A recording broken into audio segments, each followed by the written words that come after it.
Hello friends, I'm back here. I'm here to discuss the one more important topic. एक आपका फिर से एक important topic है आपका that's name as a Maxwell. That's name as a Maxwell's equation. Maxwell's equations in differential form. Maxwell's equation in differential form और integral form. Maxwell equation in differential form और integral form. तो आपका ये काफी important question होता है. लोग इसमें थोड़ी सी दिक्कत ये आती है, ऑलमोस्ट ये डेरिवेटिव होता है, ये डेरिवेशनल पार्ट होता है. तो ये जो मैक्सवेल्स इक्वेशंस है, मैक्सवेल्स इक्वेशन की अगर बात करें तो ये आपके पुराने फंडामेंटल फॉर्मूले पे बेस्ड है. क्योंकि बेसिकली स्टूडेंट्स को क्या होता है, इस मैक्सवेल को याद करने में बहुत डिफिकल्टी होती है. क्योंकि ये जो मैक्सवेल है ये पूरा मैथमेटिकल बेस्ड है और ये मैक्सवेल इक्वेशन करने के लिए आपको थोड़ा बेसिक पता होना चाहिए. अब बेसिक की अगर बात करें तो मैक्सवेल इक्वेशन में आपको मैक्सवेल ने 4 इक्वेशन दी थी. पहली इक्वेशन थी आपकी del dot D equals to rho. Second equation Maxwell ने दी थी del dot B will be equals to 0. Third equation Maxwell ने दी थी del cross E vector will be equals to minus del v over del t. And fourth equation Maxwell ने दी थी del cross h will be equals to j plus del d over del t. तो these are the Maxwell 4 equation. तो Maxwell ने ये 4 equation दी थी, तो ये Maxwell की 4 इक्वेशन है. तो बात करता हूं Maxwell इक्वेशन क्यों आई, किस लिए आई. और ये जो 4 इक्वेशन है, ये आपकी 4 इक्वेशन आपके फंडामेंटल फॉर्मूले हैं कुछ, उन 4 फंडामेंटल फॉर्मूले पे बेस्ड है. तो मैक्सवेल की अगर बात करें इन 1864 के अराउंड की बात है, 1864 63 वहां ये सब इक्वेशन डेवलप हुई थी. तो फैराडे का ही रोल प्ले है. फैराडे ने ये कहा था कि इलेक्ट्रिक फील्ड प्रोड्यूस होता है जब हम वेरिंग मैग्नेटिक फील्ड प्रोवाइड करते हैं. इलेक्ट्रिक फील्ड प्रोड्यूस होता है जब हम वेरिंग मैग्नेटिक फील्ड प्रोवाइड करते हैं. मतलब टाइम पे डिपेंड की बात करी पहले, जब केस थे वो टाइम पे डिपेंड है, अब टाइम की डिपेंड बात करी. फैराडे ने ही कहा था इलेक्ट्रिक फील्ड डेवलप होता है जब हम वेरिंग मैग्नेटिक फील्ड प्रोवाइड करते हैं. उसके बाद मैक्सवेल ने यह कहा कि मैग्नेटिक फील्ड प्रोड्यूस भी होता है जब आप इलेक्ट्रिक फील्ड प्रोवाइड करते हैं. मैग्नेटिक फील्ड भी प्रोड्यूस होता है जब आप वेरिंग इलेक्ट्रिक फील्ड प्रोवाइड करते. तो मैक्सवेल ने उसी को सेटिस्फाई करने के लिए उसी के व्याप से ये 4 इक्वेशन दी कि जब हम वेरिंग इलेक्ट्रिक फील्ड प्रोवाइड करेंगे तो मैग्नेटिक फील्ड प्रोड्यूस होगा. तो ये फैराडे का और मैक्सवेल का कॉन्सेप्शन है. ये अब ये वाइस वर्सा होता है कि अगर हम varying change in electric field provide करते हैं तो मैग्नेटिक फील्ड प्रोड्यूस होता है, और change in magnetic field provide करते हैं तो आपका इलेक्ट्रिक फील्ड हो जाता है. ये दोनों ही अब कंपेरिजन करते हैं. तो मैक्सवेल ने इसको ही दिया था कि मैग्नेटिक फील्ड की बात करी थी, इसने मैग्नेटिक फील्ड की बात करी थी. अभी जो 4 इक्वेशन है, इन 4 इक्वेशन को इसने बेस कराया आपकी 12th 11th के कुछ फंडामेंटल लॉज हैं, कुछ गॉस के लॉज हैं. तो बात करते हैं इन चारों फंडामेंटल्स की. तो उसने 4 फंडामेंटल लॉज पे इनको बेस करा. तो ये जो फर्स्ट इक्वेशन है this is based on Gauss law of electrostatics. तो ये जो फर्स्ट है it is based on Gauss law of electrostatics. तो आपकी फर्स्ट इक्वेशन बेस करती है fundamental. These are the fundamental laws. तो फंडामेंटल लॉज है, कुछ फंडामेंटल लॉज हैं. फर्स्ट है आपका गॉस लॉ ऑफ इलेक्ट्रोस्टैटिक्स. तो फर्स्ट वाली equation Gauss law of electrostatics से आई. सेकेंड वाली आपका गॉस लॉ है, आपका गॉस लॉ ऑफ मैग्नेटोस्टैटिक्स. तो आपकी जो सेकंड वाली इक्वेशन डेवलप होती है, develop from the Gauss law of magnetostatics. फिर बात करते हैं थर्ड वाली. आपकी थर्ड वाली जो थर्ड वाली आती है आपकी फैराडे के अकॉर्डिंग आती है. Faraday's law of electromagnetic induction. These are coming from Faraday law of electromagnetic induction. तो फोर्थ वाली इक्वेशन आपकी आती है Faraday law of electromagnetic induction से. एंड थोड़ी थर्ड वाली आती है Faraday law of electromagnetic induction. और फोर्थ वाली बात करते हैं that's coming from amperes, amperes circuital law, amperes circuital law से। तो ये चारों इक्वेशन का आपस में रिलेशन है। अगर आपको ये प्रूव करनी है तो आपको गॉस लॉ ऑफ इलेक्ट्रोस्टैटिक्स पता होना चाहिए। अगर आपको ये प्रूव करनी है तो आपको गॉस लॉ ऑफ मैग्नेटोस्टैटिक्स पता होना चाहिए। आपको थर्ड प्रूव करनी है तो आपको Faraday law of electromagnetic induction पता होना चाहिए। अगर आपको फोर्थ प्रूव करनी है तो आपको एम्पियर सर्किटल लॉ पता होना चाहिए, एम्पियर सर्किटल लॉ पता होना चाहिए। ठीक है, अब इसके बाद यहाँ पे मैंने जो कुछ वर्ड यूज करे, ये डी है, ये डी बी है, ये ई है और ये एच है। तो जब हम इनको कर ही रहे हैं तो हमें इन चारों के बारे में पता होना चाहिए, इन चारों लॉ के बारे में पता होना चाहिए, और ये इन जो हमने अल्फाबेट्स यूज करे इन अल्फाबेट्स के बारे में भी पता होना चाहिए, अल्फाबेट्स के बारे में भी पता होना चाहिए। तो मैं इसको जरा रब कर रहा हूं, आगे इन क्वेश्चन को करेंगे। इन फॉर्मूले को पहले हम पढ़ेंगे, इन फॉर्मूले को पढ़ेंगे। तो अगर मैं स्टार्ट कर रहा हूं, क्योंकि हमें जो पहले पढ़नी है, हमें डिफरेंशियल फॉर्म आती है, आपकी डिफरेंशियल फॉर्म आती है, और कभी कभी आपके पास 2 मार्क्स में ही पूछ लिया जाता है कि right Maxwell equation in differential form, right Maxwell equation in differential form. तो यही आपको 4 इक्वेशन लिखनी होगी। और उसके बाद यहाँ पर जो वर्ड है, ये वर्ड है जैसे कि आपका डी है, आपका बी है, आपका ई है, ये कुछ वर्ड्स यहाँ पर यूज करेंगे, डी बी ई, आपका एच है और आपका जे है, और आपका एक ये रो है। तो इन वर्ड्स की अगर बात करें तो हमें ये वर्ड्स भी पता होने चाहिए, वर्ड्स भी पता होने चाहिए। तो डी यहाँ पे जो वर्क करता है, D as term as a displacement vector, D as a terms as a displacement vector. तो डी को हम डिस्प्लेसमेंट करंट के नाम से भी यूज कर लेते हैं, वैसे यहाँ पर डिस्प्लेसमेंट वेक्टर की बात कर रहे हैं, क्योंकि जो आपका करंट प्रोड्यूस हो रहा है या मैग्नेटिक फील्ड प्रोड्यूस हो रहा है वो डिस्प्लेसमेंट की वजह से हो रहा है, डिस्प्लेसमेंट की वजह से हो रहा है। तो यहाँ पे बी क्या है, बी फॉर आपको पता है मैग्नेटिक की बात करता है, that is magnetic flux, that is your magnetic flux density, that is your magnetic flux density. तो ये बी आपका मैग्नेटिक फ्लक्स डेंसिटी हो जाता है, और डी वाला आपका इलेक्ट्रिक फ्लक्स डेंसिटी भी हो जाता है, इलेक्ट्रिक फ्लक्स डेंसिटी भी बोल देते हैं इसको, इलेक्ट्रिक फ्लक्स डेंसिटी भी हो जाता है।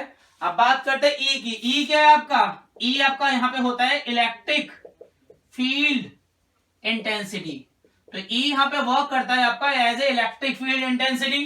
अब एच की बात करें तो एच यहाँ पे terms as a magnetic field intensity, magnetic field intensity. तो एक एच यहाँ पे एज ए टर्म कर रहा है आपका मैग्नेटिक फील्ड इंटेंसिटी के फॉर्म में।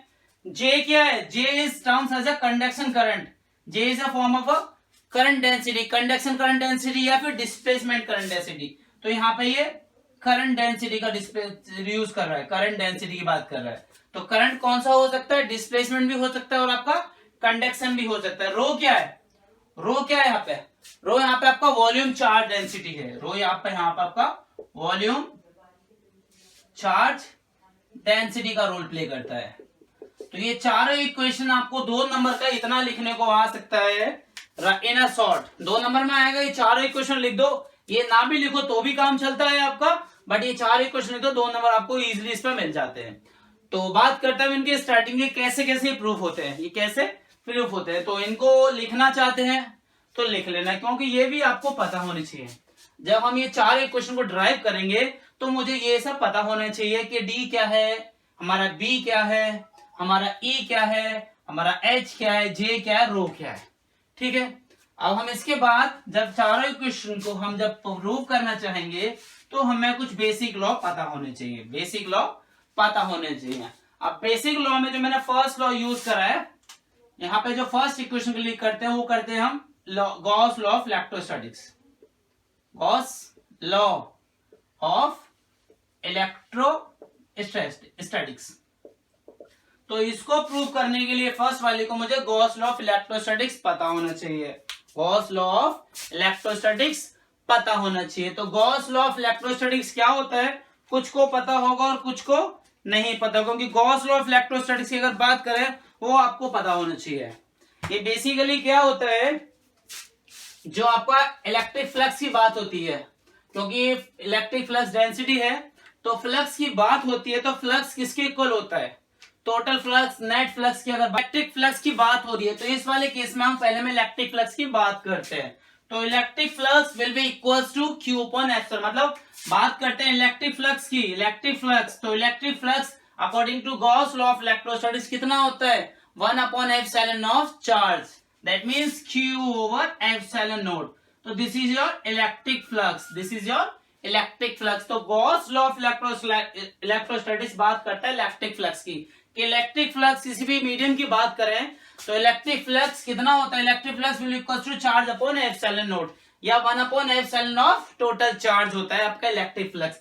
और अगर इस इलेक्ट्रिक फ्लक्स को हम बात करें, ये इलेक्ट्रिक फ्लक्स क्या है, number of lines passing through a medium, number of lines. तो electric flux will be also equal to number of lines की बात करता है। तो मैं इसको नंबर ऑफ लाइंस के बिहाफ से लिख सकता हूं, 5b will be equal to E dot ds, E dot ds will be equal to Q over epsilon naught, Q over epsilon naught. तो इलेक्ट्रिक फ्लक्स आपका फाइंड आउट हो जाता है इस तरह से, इलेक्ट्रिक फ्लक्स फाइंड आउट हो जाता है इस तरह से। तो ये आपका गॉस लॉ ऑफ इलेक्ट्रोस्टैटिक्स कहलाता है, this is your Gauss law of electrostatics, that means total flux will be equal to 1 upon epsilon naught of total charge होता है, that is your Gauss law of electrostatics. तो इसको use करके हम first वाली को सॉल्व करेंगे, Gauss law of electrostatics को यूज करके हम फर्स्ट वाली इक्वेशन को सॉल्व करेंगे। अब बात करते हैं सेकंड के लिए।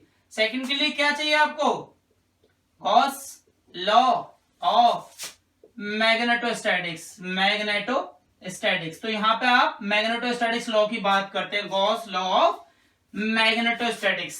तो गॉस लॉ ऑफ मैग्नेटोस्टैटिक्स तो बहुत इजी होता है, that means total flux will be equal to zero, total flux will be equal to zero. अब मेरे पास एक सरफेस है, अब इस सरफेस में number of magnetic field line pass कर रहे हैं, ये मैग्नेटिक फील्ड लाइन है। तो मेरे पास कितनी मैग्नेटिक फील्ड लाइन है, यहाँ पर 4। अब मेरे को आउटपुट पे चारों मैग्नेटिक फील्ड लाइंस मिल जाती हैं, चारों मैग्नेटिक फील्ड लाइंस मिल जाती हैं, दैट मींस इसके अंदर नेट फ्लक्स कितना हो जाता है, जीरो। नेट फ्लक्स कितना हो जाता है, जीरो। तो यही बात करता है आपका Gauss law of magnetostatics, that means net flux will be equal to zero. Inside the material net flux आपका क्या हो जाता है, जीरो। तो नेट फ्लक्स की बात करें that is 5b will be equal to zero, और मैं इसको लिख सकता हूं surface integral b dot ds will be equal to zero, b dot ds will be equal to, क्योंकि 5b will be equal to इसको भी रिप्रेजेंट कर रहा है, तो आपका सेंटर बोले तो inside the medium net flux zero होता है। तो सेकंड वाली को यूज करने के लिए मैं b dot ds equal to zero prove करता हूं। तो s यहाँ पर सरफेस एरिया की बात कर रहा है, s यहाँ पर सरफेस एरिया की बात कर रहा है। अब बात करते हैं थर्ड वाली और फोर्थ वाली के लिए, तो मैं इसको रब करता हूं थर्ड वाली और फोर्थ वाली के लिए।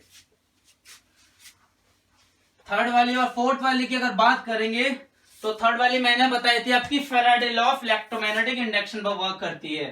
थर्ड वाली आपकी Faraday's law of electromagnetic induction पर वर्क करती है, तो Faraday law of electromagnetic induction पर वर्क करती है। तो Faraday law of electromagnetic induction basically क्या कहता है, अगर आप मैग्नेटिक फील्ड की बात करें, अगर आप मैग्नेटिक फील्ड प्रोवाइड करते हैं किसी मीडियम पे, तो वहां पे इलेक्ट्रिक फील्ड इंड्यूस होता है, इलेक्ट्रिक फील्ड इंड्यूस होता है। तो फैराडे ने ये कहा है कि अगर आप मैग्नेटिक फील्ड प्रोवाइड कर रहे हैं तो इलेक्ट्रिक फील्ड इंड्यूस होता है किसी मीडियम पर, अगर आप मैग्नेटिक फील्ड प्रोवाइड कर रहे हैं तो इलेक्ट्रिक फील्ड इंड्यूस होता है। तो जब इलेक्ट्रिक फील्ड इंड्यूस हो रहा है, प्रोड्यूस हो रहा है, तो वहां पे एक ईएमएफ जनरेट होता है, वहां पर एक ईएमएफ जनरेट होता है।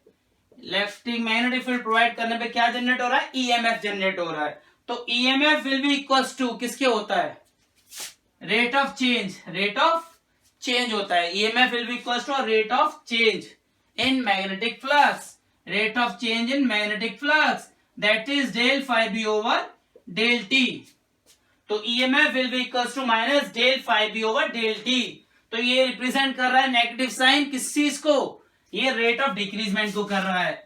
तो डेल ओवर डेल टी आपका क्या कर रहा है, चेंज कर रहा है। और बे क्या है, phi B, that is your net flux, that is your net flux. और मैं इसको कैसे लिख सकता हूं, नेट फ्लक्स की अगर बात करें लाइन इंटीग्रल की फॉर्म में, तो E dot dl surface integral over a close surface will be equals to क्या होता है आपका, minus del over del T phi B. और फाई बी टोटल फ्लक्स की बात करें उसको मैं BDS की फॉर्म में लिख सकता हूं, क्या लिख सकता हूं इसको, minus del over del T surface integral, क्या लिख सकता हूं, बी डॉट ds लिख सकता हूं मैं इसको, बी डॉट ds लिख सकता हूं मैं इसको।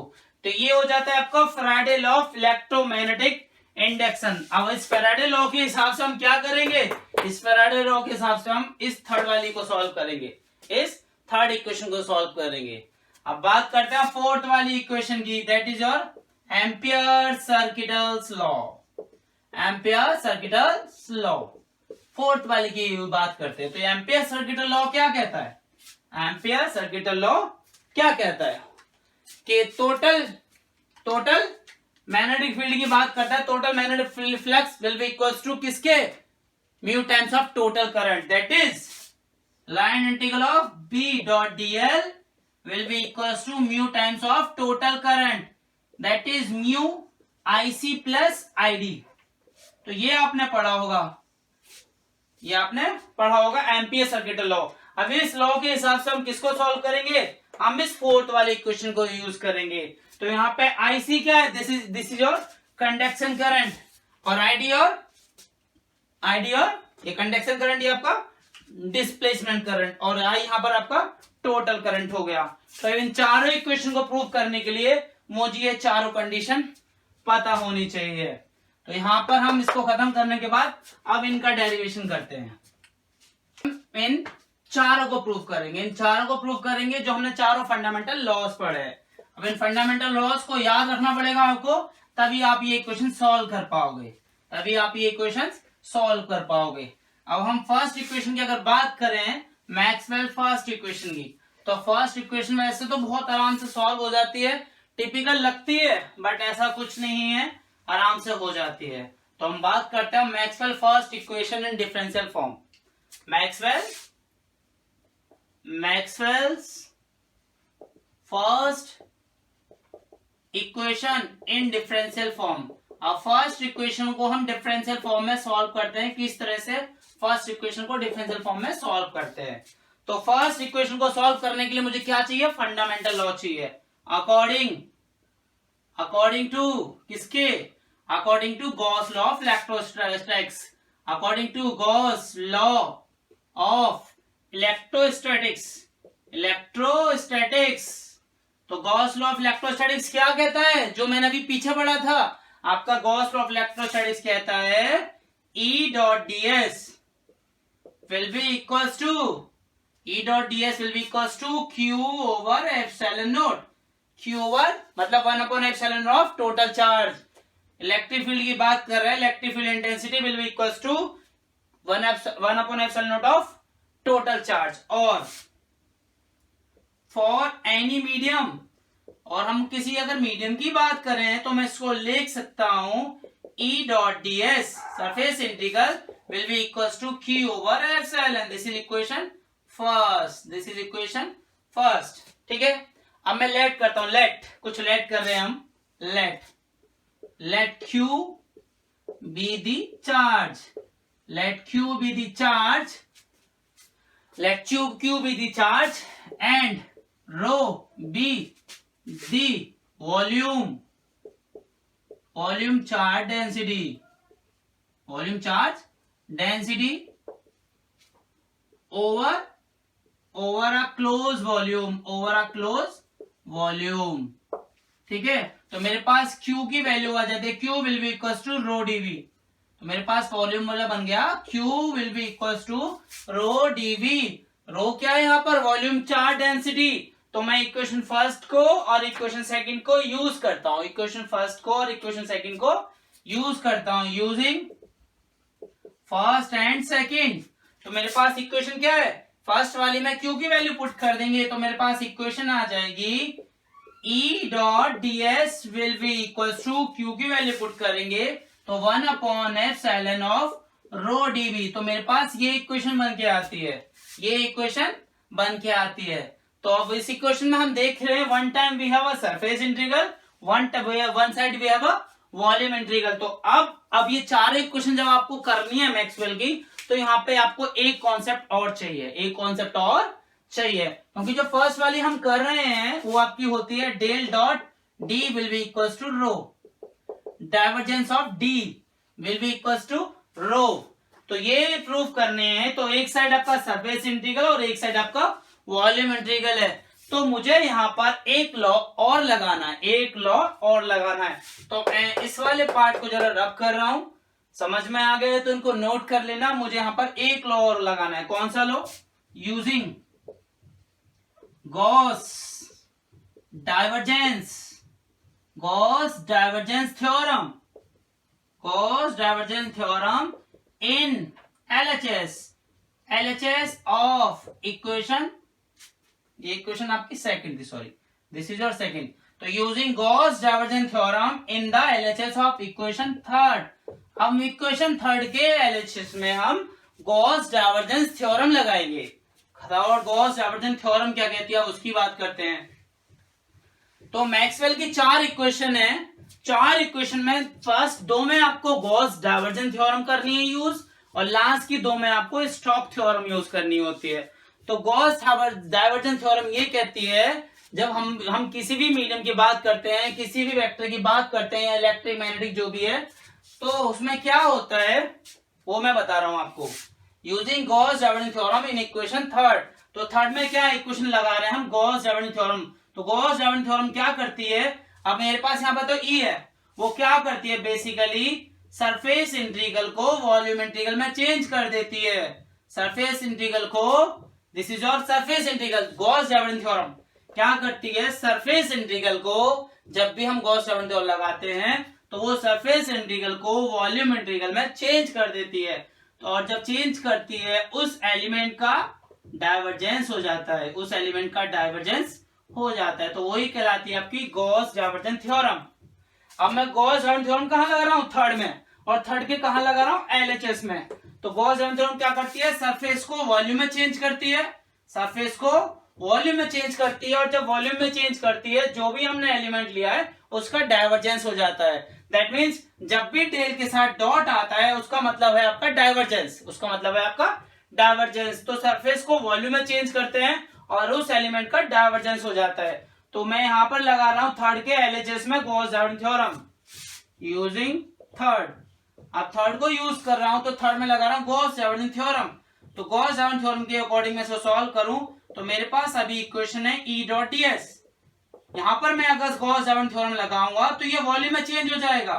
सबसे पहले ये वॉल्यूम में चेंज हो जाएगा, ये S ये V, और जब वॉल्यूम में चेंज हो जाएगा तो उस एलिमेंट का डाइवर्जेंस हो जाएगा। That means del dot E हो जाएगा, डेल डॉट ई हो जाएगा।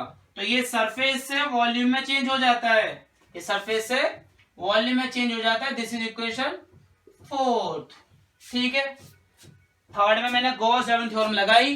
थ्योरम क्या कर रही है? सरफेस को वॉल्यूम में चेंज कर रही है, सरफेस को वॉल्यूम में चेंज कर रही है। तो मेरे पास एक इक्वेशन थर्ड है और इक्वेशन फोर्थ है। अब मैं क्या कर लेता हूं? Comparing equation third and fourth, we get third और फोर्थ को हम यूज कर रहे हैं। तो मैं थर्ड में ये देखो, इसकी जगह मैं क्या रख सकता हूं? वी रख सकता हूं। सरफेस की जगह वॉल्यूम वाला पार्ट रख सकता हूं। तो वॉल्यूम में क्या हो गया? Del dot E, del dot E DV will be equal to किसके? इसकी जगह हमने क्या रख दिया? ये रख दिया। और ये किसके इक्वल है? 1/एप्सिलॉन वॉल्यूम इंटीग्रल रो डीवी, वॉल्यूम इंटीग्रल रो डीवी। तो मेरे पास ये इक्वेशन आ जाती है। अब बोथ साइड यहां पर क्या है आपका? वॉल्यूम इंटीग्रल है। अब मेरे पास बोथ साइड्स वॉल्यूम इंटीग्रल है। तो मैं अभी इस इक्वेशन को कैसे लिख सकता हूं? और मैं इसको कैसे लिख सकता हूं? मैं इसको लिख सकता हूं और तो वो side volume integral cancel out हो जाएगा। तो मैं इसको और लिख सकता हूं डेल, मैं लिखता हूं del dot E, del dot E equals to rho over epsilon, rho over epsilon, rho over epsilon. और डेल डॉट, इसकी मैंने क्रॉस मल्टीप्लाई करी तो ये होगा epsilon E will be equals to rho. तो किसी बुक्स में तो ऐसे लिखा होता है, और तो ये जो वैल्यू होती है that will equal to a displacement vector.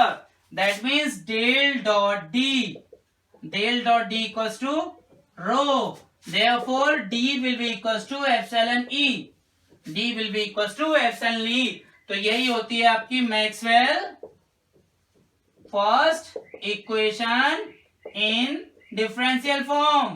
तो this is your Maxwell first equation in differential form. तो इसी तरह से हम आगे की 3 इक्वेशन को भी सॉल्व करेंगे। इसी तरह से आगे की 3 इक्वेशन को भी हम सॉल्व करेंगे। तो अब इसके बाद हम यूज करते हैं आपकी मैक्सवेल की सेकेंड इक्वेशन को, मैक्सवेल की सेकेंड इक्वेशन को। तो इस वाले पार्ट को नोट कर लेना, आई होप समझ में आ गया होगा। अब आपको इसको रटने की कोई जरूरत नहीं है। स्टेप वाइज अपनी कॉपी पे देख देख के इसको पॉज कर करके नोट करना, और इसमें कोई डिफिकल्टी नहीं होगी, आपको कोई इसको रटने की जरूरत नहीं है। स्टेप वाइज चलेंगे तो कोई दिक्कत नहीं आती है। अब बात करते हैं सेकेंड इक्वेशन की, Maxwell's second equation in differential form. In differential form अब सेकेंड इक्वेशन को करते हैं हम डिफरेंशियल फॉर्म में सॉल्व। तो सेकेंड इक्वेशन मेरे पास क्या होती है, वो होती है del dot B equals to 0। अब मुझे ये प्रूव करना है। तो मैंने बताया था सेकेंड को करने के लिए मुझे क्या चाहिए, मुझे गॉस लॉ ऑफ मैग्नेटोस्टैटिक्स चाहिए, जो फंडामेंटल लॉ है। तो according to Gauss law of magnetostatics, तो according to Gauss law of magnetostatics क्या कहता है, total flux inside over a close surface will be equals to 0. That means total flux that is B dot dx will be equals to 0 होता है। ये कहा था आपका गॉस लॉ ऑफ इलेक्ट्रोस्टैटिक्स में, कि मैंने ये बताया था आपके पास एक मीडियम है, 4 लाइन पास हो रही है और 4 लाइन आपको आउटपुट में मिल रही है मैग्नेटिक लाइन।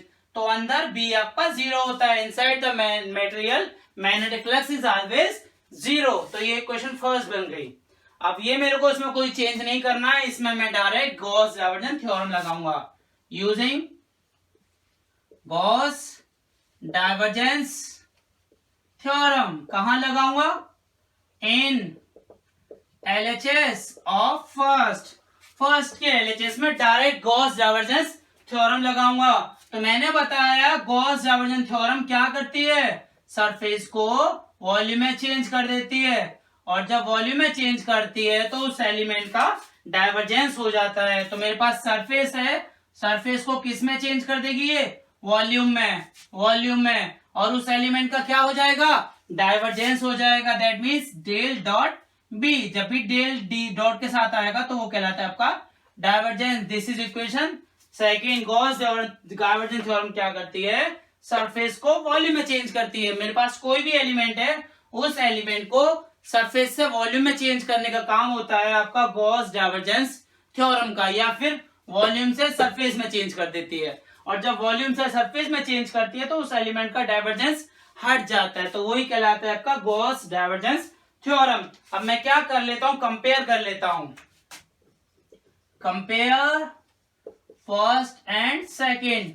तो इसको इससे कंपेयर करेंगे तो B डॉट ds की वैल्यू मेरी इसके इक्वल है। तो मैंने लिख दिया volume integral B dot del dot B dV will be equal to 0, और मैं इसको लिख सकता हूं del dot B will be equal to 0। तो ये हो गई आपकी Maxwell second equation in differential form, Maxwell second equation in differential form.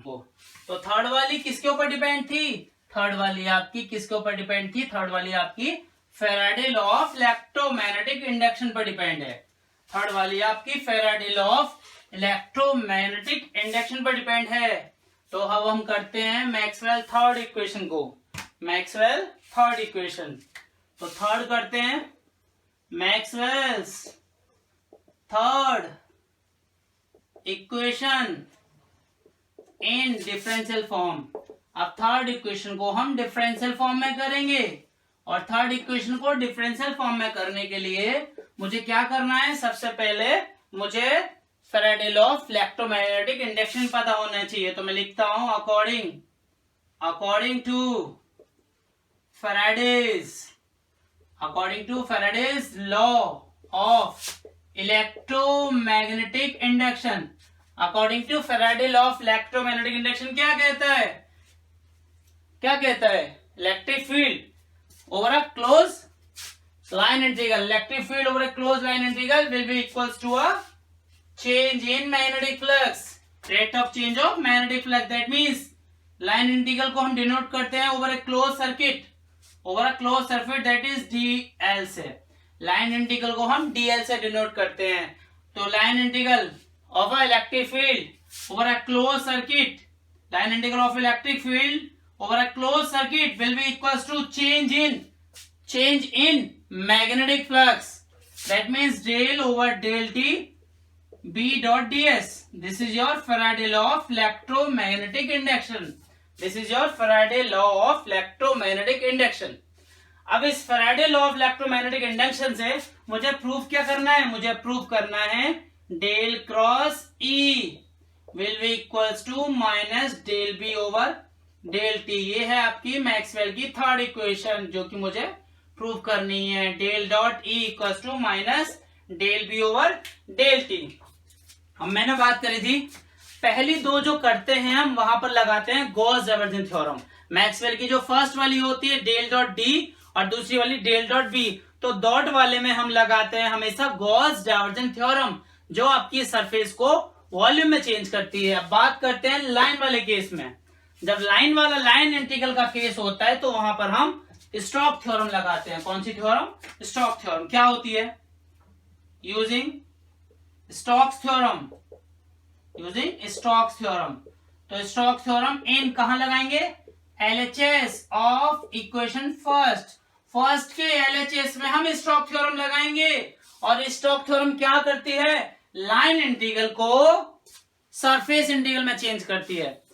Stokes theorem का काम होता है लाइन इंटीग्रल को, this is your line integral, L को डिनोट कर रहा है, लाइन इंटीग्रल को सरफेस इंटीग्रल में चेंज करना. और जब सरफेस इंटीग्रल में चेंज करते हैं तो उस एलिमेंट का क्या हो जाता है, कर्ल हो जाता है. That means cross product. तो मैं एक एलिमेंट ले लेता हूं कोई सा भी लाइन इंटीग्रल की फॉर्म में over a close surface, that is क्या हो जाएगा, A dot DL will be equals to, जब मैं यहां पर स्टोक्स थ्योरम लगाऊंगा तो ये सबसे पहले तो किस में चेंज जाएगी, सरफेस में. क्लोज सर्किट से सरफेस में चेंज हो जाएगी लाइन इंटीग्रल सरफेस में चेंज हो जाएगा तो उस एलिमेंट का कर्ल हो जाएगा, that is del cross A हो जाता है, डेल क्रॉस ए हो जाता है. तो ये हो जाता है आपका स्टोक्स थ्योरम में. तो लास्ट की दो में मुझे क्या लगानी है, हमेशा स्टोक्स थ्योरम लगानी है.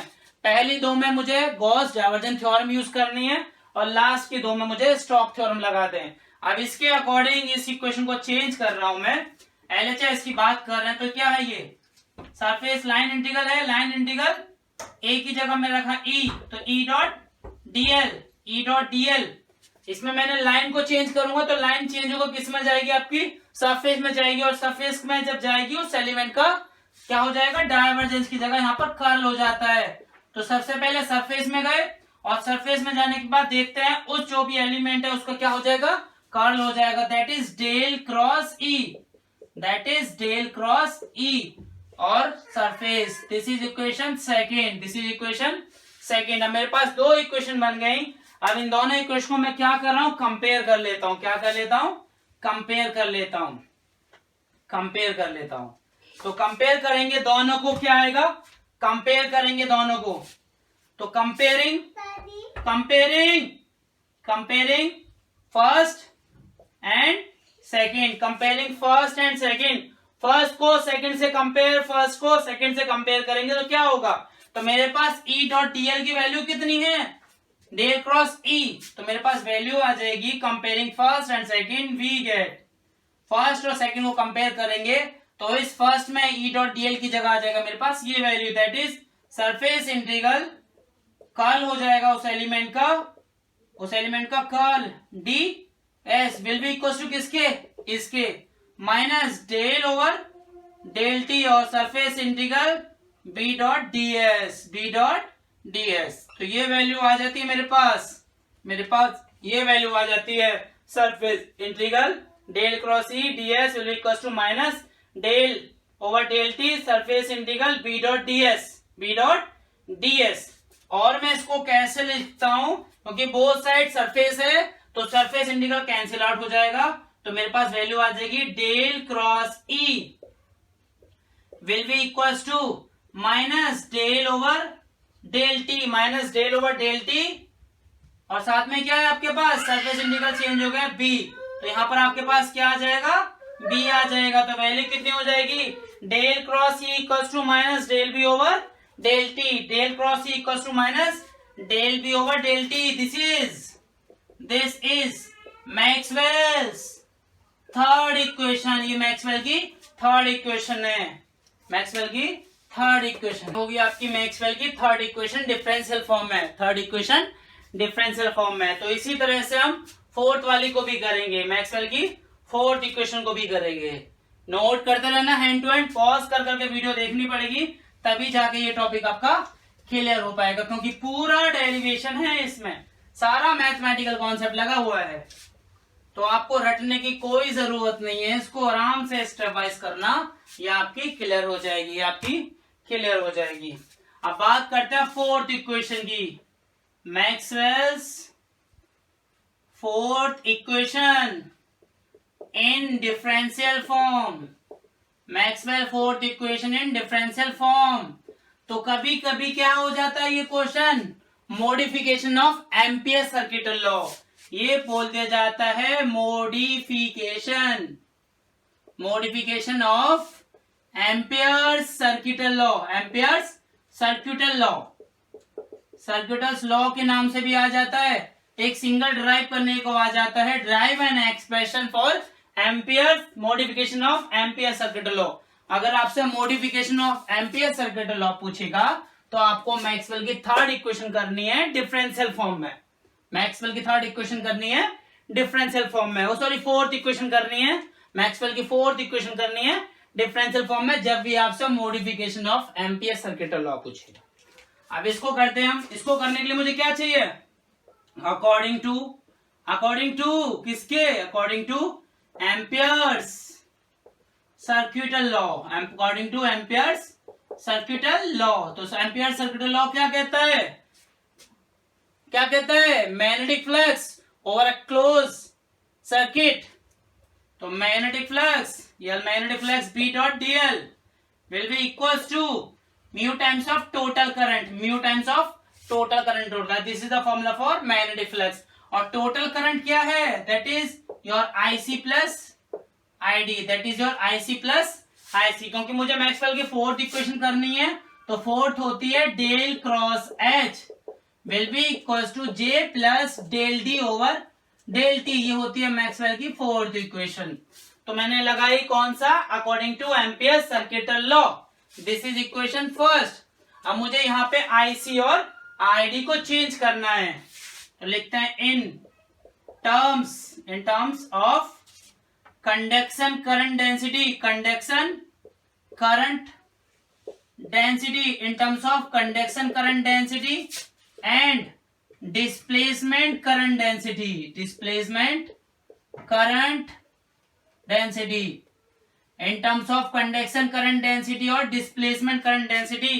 तो therefore IC will be equals to surface integral J dot DS लिख देते हैं, और आईडी को क्या लिख देते हैं, ID will be equals to surface integral J D dot DS. तो ये इक्वेशन बन गई आपकी सेकंड।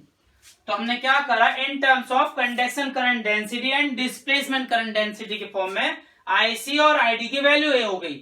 तो मैं क्या कर रहा हूं,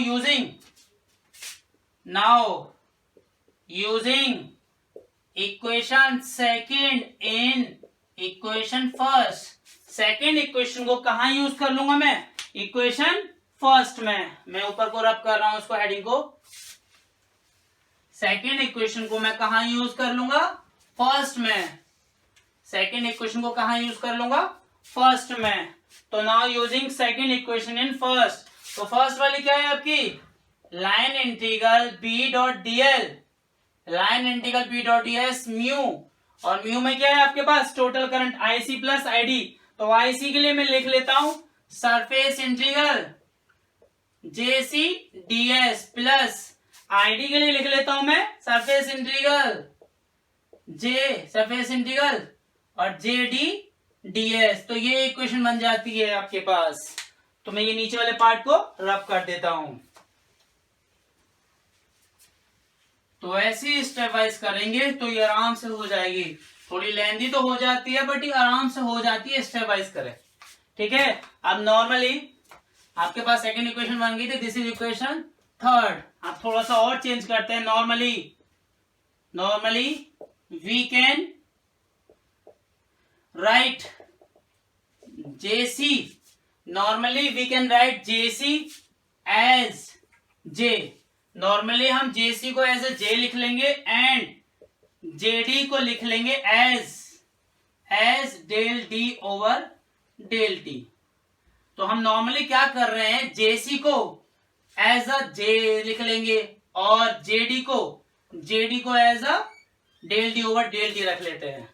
नाउ फ्रॉम इक्वेशन थर्ड, तो थर्ड में मैं दोबारा से रखता हूं, surface line integral B dot DL will be equals to mu. अब यहां भी सरफेस इंटीग्रल, यहां भी सरफेस इंटीग्रल कॉमन ले देता हूं। सरफेस इंटीग्रल कॉमन ले दिया मैंने। अब JC की जगह क्या रखूंगा मैं, JC की जगह मैं रख रहा हूं एज ए J। JC की जगह रख रहा हूं J और JD की जगह मैं रख रहा हूं आपका del D over del T, del D over del T। तो मेरे पास ये इक्वेशन बन गई, मेरे पास ये इक्वेशन बन गई सरफेस इंटीग्रल की फॉर्म में। ठीक है, दिस इज इक्वेशन फोर्थ। अब मैंने बताया था जब फाइनली इक्वेशन बन जाती है तो वहां पर मैं कौन सा लॉ लगाऊंगा, आपका स्टोक्स थ्योरम लगाऊंगा। आपकी स्टोक्स थ्योरम लगाऊंगा। वो क्या करती है, लाइन को चेंज कर देती है। वो क्या करती है, लाइन को चेंज कर देती है किसमें, सरफेस में। और जब सरफेस में चेंज करती है तो उस एलिमेंट का क्या हो जाता है, कर्ल। यूजिंग स्टोक्स थ्योरम कहां लगाऊंगा, इन LHS ऑफ फोर्थ के LHS में स्टोक्स थ्योरम लगाऊंगा। और स्टोक्स थ्योरम क्या करेगी, दोबारा से बता देता हूं। स्टोक्स थ्योरम क्या करती है, अगर मेरे पास A डॉट DL है तो स्टोक्स थ्योरम उस एलिमेंट का क्या कर देगी, डाइवर्जेंस की जगह यहां पर कर देती है कर्ल। कर्ल का मतलब क्या होता है, क्रॉस, और एलिमेंट पहुंच जाता है सरफेस में, तो ये हो जाएगा डेल क्रॉस A। तो ये आपकी क्या है, स्टोक्स थ्योरम।